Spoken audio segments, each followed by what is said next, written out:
About 30 years ago, several friends and I set our alarms for 1:15 a.m. It was my one and only trip to Hawaii, and in the not even wee hours of the morning, but really the middle of the night, we met with another group of very silly, bleary-eyed tourists like ourselves and got on a bus to ascend the summit of Mount Haleakala, the dormant volcano that is one of the dominant features of the Hawaiian landscape. We arrived at around 2:30 in the morning and were given moon suits to protect against the not very extreme cold. Sitting on several rocks, leaning back just a little bit, the sky above us was unlike any I have seen before, or certainly since. There were more stars than sky, it seemed. Every corner of the heavens was completely a twinkle, with stars uncountable, so many of which had likely burned out long before their light reached us on Mount Haleakala. Seated there with friends, looking up at that sky, one could not help but be absolutely awed by the extraordinary grandeur and mystery of creation, and the dynamic nature of it, because nothing sat still. The sense of the heavens turning above us was so real and so majestic and so overwhelmingly magnificent that one could only sit in complete and utter amazement. As the skies turned and we turned on our little ball of earth, slowly the stars faded from the sky till only the brightest were among the remainder. The sun began to come up, but first the sky lightened and lightened and lightened, and for a very brief moment, right before the sun came up at exactly the moment they told us it would, at 5:19 a.m., we could briefly see every color of the rainbow in a band across the sky.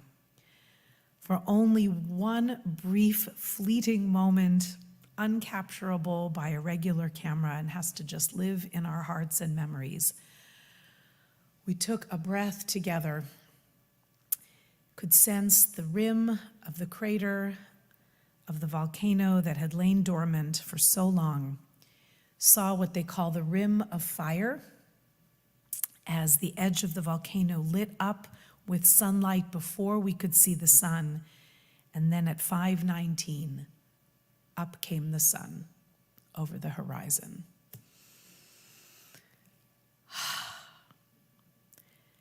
Bereshit bara Elohim et hashamayim ve'et haaretz.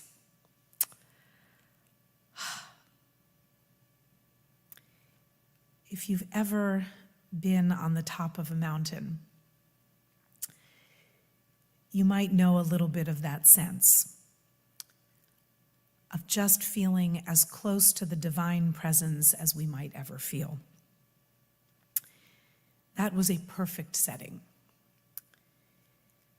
I made the mistake of attempting to bike down the mountain with the other tourists. That was a mistake. I'm brave, but that was pretty frightening.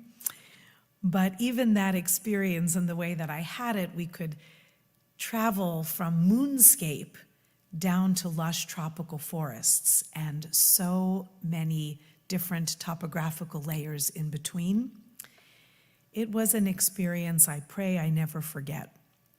Just to be part of this giant, unimaginably gorgeous universe, to feel how small we are, and yet how incredibly mighty and impactful we are on this earth.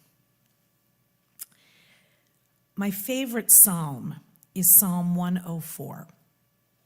It's the psalm for Rosh Chodesh, which is next week on Shabbat. So I'll just give you a little tease. I thought I might save it for next week, but there's plenty else for next week. This is really a creation psalm. If you ever want to take a full look at it, but God willing, we will do so next week. It's page 78 in the Siddur. It's the psalm for the new month, and it is, in fact, a creation psalm. It begins, "Let all my being praise Adonai. You are great, clothed in splendor and majesty, wrapped in light as in a garment, unfolding the heavens like a curtain. On waters you lay the beams of your chambers. You make the clouds your chariot, riding the wings of the wind. You make the wind your messengers, fire and flame your servants. You set the earth on its foundation, that it should never collapse. The deep covered it like a cloak until the waters rose over the mountains." Isn't that beautiful? And that's just the beginning. It's a long psalm, and it describes in such vivid color and detail so many animals and plants and this gorgeous natural world.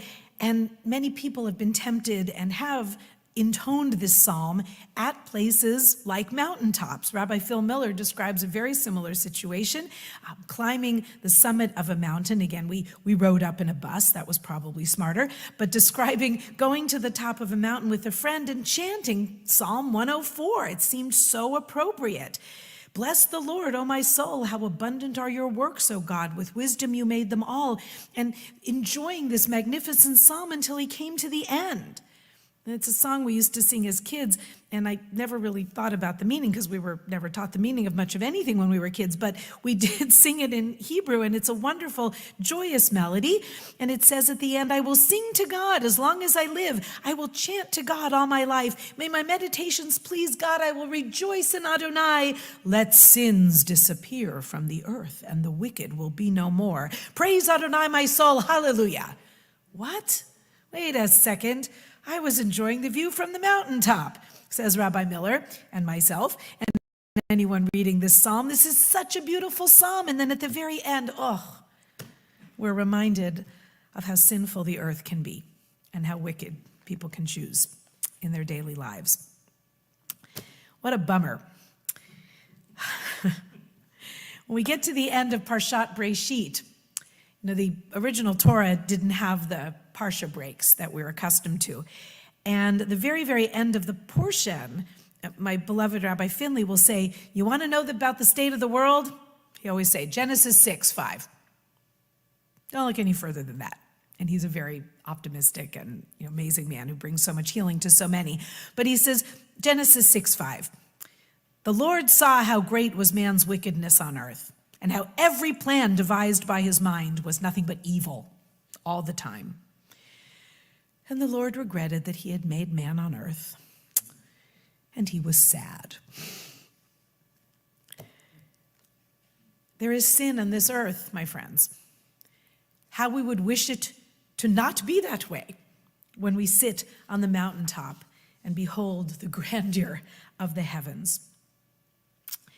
Spiritual euphoria, says Rabbi Miller, inspired by nature, can be deceiving. We might be led to think that all that really matters is our experience on the mountaintop, encountering God. But that spirituality ultimately misses the point of being human. Nature's beauty is inspiring, but we have to remember, as the psalm does, that the world is not perfect. There is entirely too much destruction and so much in need of repair and healing.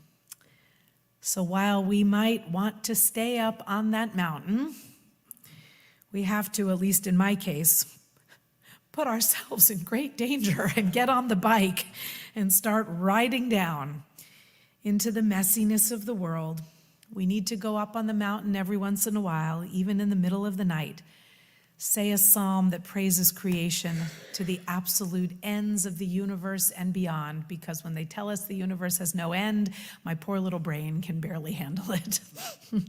But I am the creation, not the creator, and I have to do my part in cleaning up this world that we have. So let's get down from the mountain, holding those beautiful images in our hearts, remembering what is really worth fighting for in this world. And as our new year begins, let us again get to work. Shabbat Shalom.